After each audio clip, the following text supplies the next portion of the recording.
Hey folks, I really like the Slimline Glocks quite a bit. I've spent the last 3.5 years shooting the Glock 43x and 48 a ton. As of spring 2026, I'm right at 22,000 rounds across the 3 Slimline Glocks that I've owned. In this video, I want to highlight why I like these guns so much. Before getting into the specifics, I do want to mention something. I am not brand myopic. I care about practical performance when evaluating guns, and when selecting the ones that I want to use and carry. I've put a lot of time into many of the major modern handguns over the last 15 years, and I've found Glock to be my choice for now, due to the following elements that I'll be sharing in this video. However, if something comes out in the future that works better than a Glock for me, then I'd certainly be happy to switch. I'd also like you to know that this is my personal preference, but is backed up by a lot of experience in shooting the guns, carrying the guns, and working on the guns. To get into the specifics, there are 3 qualities that make me like the Slimline Glocks so much. The first 2 qualities are certainly very much personal preference here, but the third is a more objectively clear quality. These qualities are the excellent shooting characteristics of the guns, the ease of carry, and the ease of working on the pistols.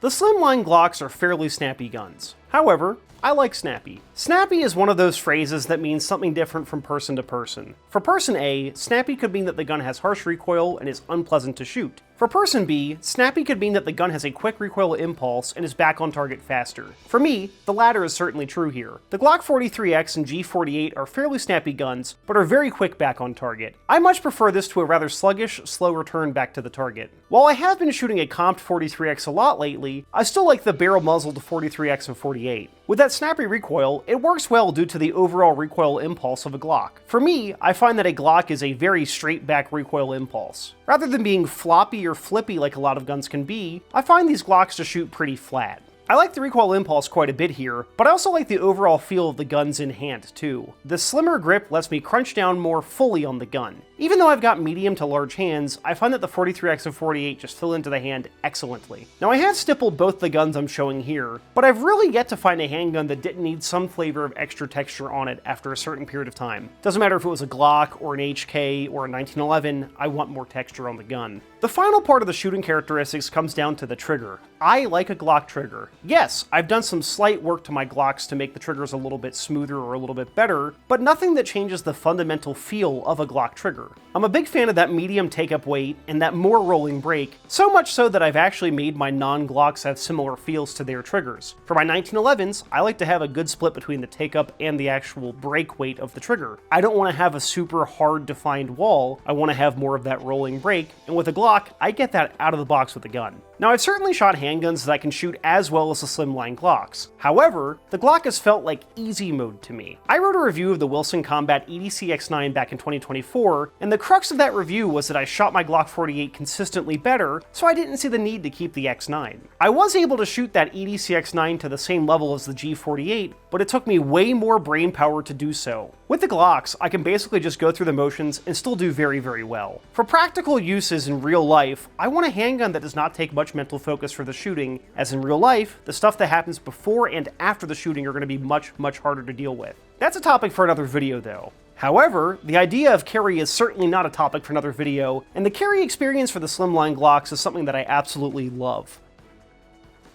With a good holster, nearly any gun can be carried concealed. However, they may not hide the best and may not be the most comfortable. I found the Slimline Glocks to carry extremely well and to be both comfortable and concealable. Prior to carrying the Glock 48 as my 4 Seasons gun, I was carrying full-size pistols long before that. I started concealed carry back in 2013, and up until about early 2023, I was exclusively carrying full-size pistols for most of my duties. This included guns like the HK-P30L, the HK-VP9, the SIG M17 and M18, the Glock 17, the Beretta 92, and countless more guns. However, as I got into testing the Slimline guns in 2022, I found out that I shot them really well and decided to start carrying them more often. I quickly realized how much more comfortable it was on my body, and how much easier they were to conceal too. The Glock 43x and G48 are guns that I can hide in pretty much any outfit. I've carried them in my normal clothes, in my suit and tie, and in my gym clothes. They aren't the smallest, most concealable guns, but they straddle that line of easy to hide, but still very easy to shoot. These days, the only times that I'm not carrying a Slimline Glock appendix is when I'm actually at the gym lifting, or if I'm in my formal suit.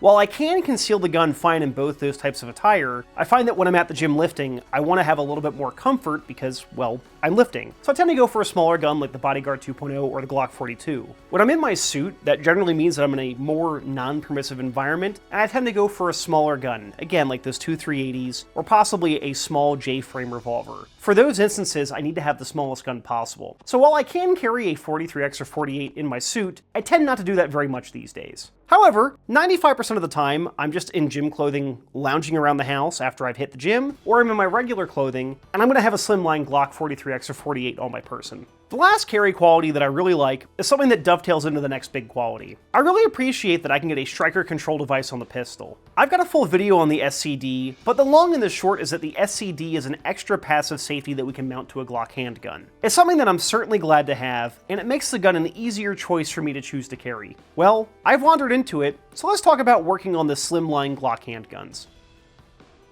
The Slimline Glock is a fairly easy gun to work on. Regardless of just doing basic maintenance, replacing worn out parts, or tossing the aftermarket catalog into the pistol, it's a simple process on a Glock. With shooting in the volume that I do, having a gun that I can take apart easily to swap parts in is incredibly important to me. As a former HK fanboy, those guns were awful for maintaining or working on them. So many roll pins in those pistols, I really hated that. With a Glock, I can have the entire gun stripped down to the bare components in a jiffy and can swap replacement parts in just as fast. With having an easy gun to work on, it generally means that the aftermarket will flourish too. We're all aware of how massive the aftermarket for Glock is. There's a lot of junk parts out there, but there's an equal amount of great parts too. The aftermarket support is a big deal to me, as the ability to get OEM parts from Glock or other places, or better than OEM parts for the gun, is very, very vital for the longevity of the platform. I've yet to find a carry pistol that was tailored for me right out of the box, so I value the aftermarket a ton, so I can really make the gun suit my needs. The aftermarket is also a lot more than just simple replacement parts for the gun. It can be bigger things like the Shield Arms S15 magazines that increase the capacity of the pistol and make it flex into that one-size-fits-all gun for me. Going even broader, the aftermarket encompasses the companies that make holsters for the Slimline Glocks and the companies that do proper custom work on the guns, like optic cuts, slide serrations, and all of that extra custom work. When it comes to handguns, the only thing that really comes close to the aftermarket for the Glock is that for the 1911. That's also a big part as to why I like the 1911 so much, as it is generally pretty easy to work on and can be tailored exactly how I'd like it. That's a topic for another video though, and this one's already getting long.